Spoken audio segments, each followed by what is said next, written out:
It's been a while since I've done anything talking about my Milo, and I've gotten a lot of questions recently about the new wiring setup for the upcoming Milo V2, as well as the Mili and the V1.6 upgrade. So I'm going to take you through what I've been doing and explain how all of that wiring works. The biggest thing I've been working on, no pun intended, is I have built the Casa enclosure for the Milo. It is pretty sizable, but it has to be to accommodate the table, the X table, as it moves left and right while you're working.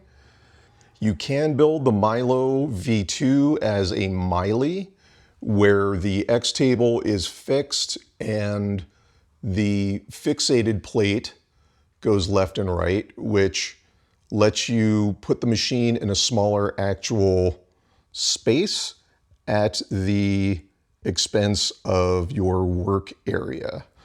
So this is the Casa. I have my touchscreen mounted here on a VESA mount using a printed part that was developed by one of the community members, which I will link to. I've got the Raspberry Pi that drives the touchscreen there on the side. There's my pendant for control.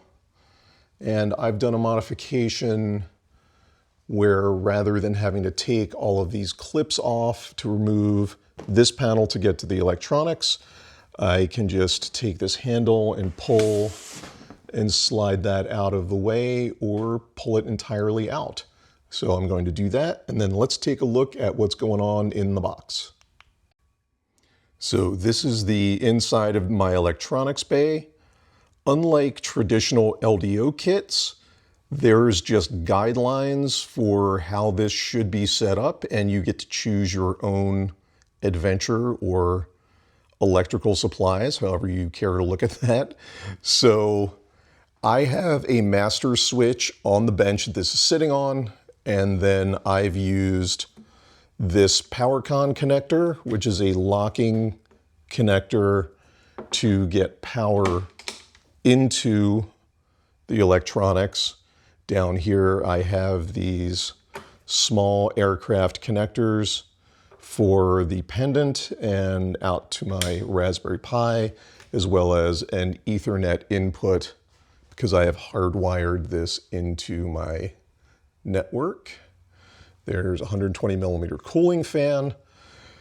So, as I said, you pick the components that you want to use. I will point out what here is sort of BOM standard and what represent custom things that I have done. So, this is the Metal and Byte Ultralight N17 CAN bus motor driver that I've been testing for Metal and Byte. This is for some future projects for the Milo, as well as just general CAN implementation on RepRap firmware. I will throw a link to that in the description. So power comes in here. First thing it does is go to circuit breakers. Now I am running 220, so I have a ganged dual circuit breaker for each leg there. You never want to have unganged, otherwise you could have one of these go and your equipment is only fed 110. Some equipment doesn't like that. So I have a ganged circuit breaker there. That feeds into terminal block 1. So this is an unswitched terminal block, meaning that as long as there is power coming through the circuit breaker, this terminal block is live. That has a couple of functions. Number one, it feeds the 24 volt power supply, which powers, most importantly, our Scylla controller board. It will also power any other 24 volt accessories that you have in your system. I have installed a 5-volt power supply that runs the Raspberry Pi for my tablet. So that is also tied into here. The main thing that this does as well is it feeds power into the contactor. The contactor is essentially just a really chunky relay. This controls power to terminal block 2. Terminal block 2 is our switched AC, which drives motors.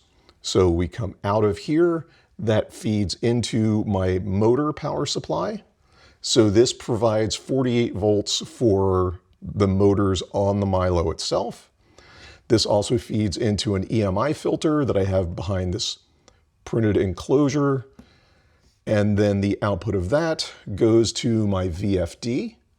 So I have the filter so that EMI interference generated by the VFD doesn't backfeed into the system.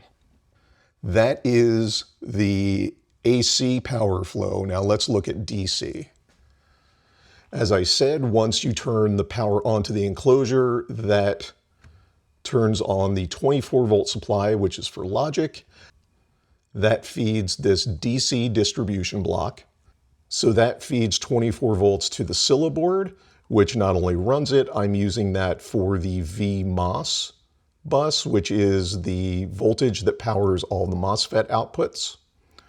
I'm also tapping the 24 volt supply to go to one of the toggle switches down here in the front, which powers the lights that I have in the work area. 24 volts is also used for the motor control system, and this is where we tie into the emergency stop switch, and that can be a little confusing, so I'm just going to walk through it. We take 24 volts positive from this terminal block. That runs into one side of the e-stop switch. The emergency stop is 2 separate, normally closed switches. So 24 volts comes in, 24 volts comes out, and goes over here to the input to this relay.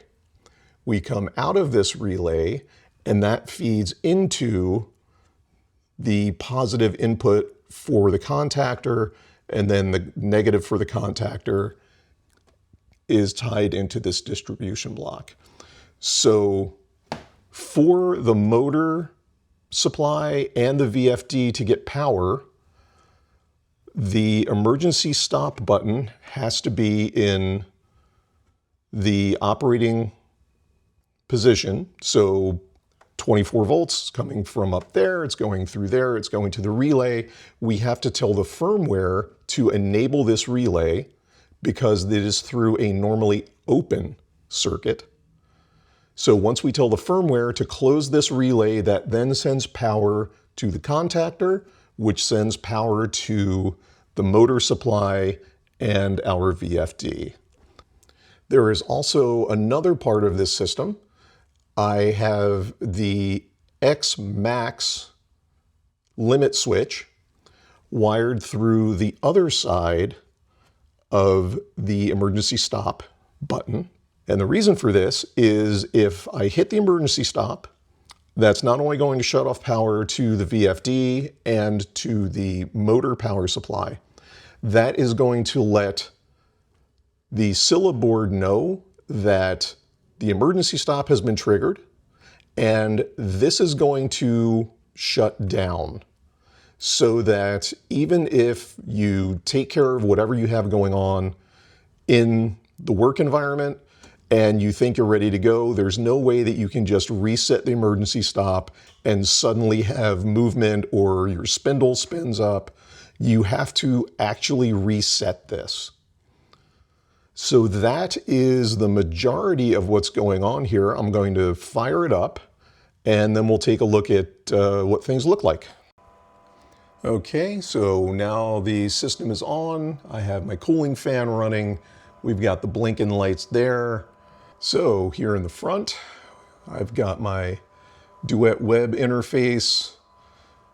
Got my work lights on in here. It's still a little dark, but you can see there is the salon board.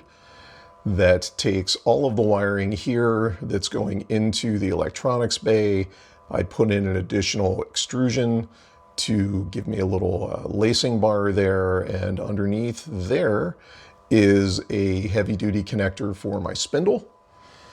There's the display for the VFD. So now I'm going to go over here.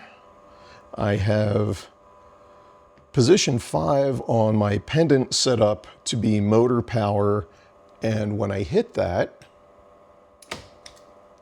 you can hear the contactor turn on. I've got power to the 48 volt supply, and there is power to the VFD, so that is up and running. And now if I hit the emergency stop,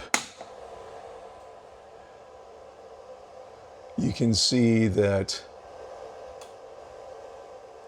the firmware is now in a reset state, so that's not going to be sending any commands. And the VFD has shut down. If I go around here, we can see there's no power to the motors, so that is in a much safer state. So that's what's been going on with my Milo setup here. I'm just about ready to get the mill put back into the Casa and start doing some work. I hope that if you're considering building a Milo or a Miley, it was useful to take a look at what the wiring and electronics setup is, and let me know if you have any questions, and I will be coming back soon with more stuff.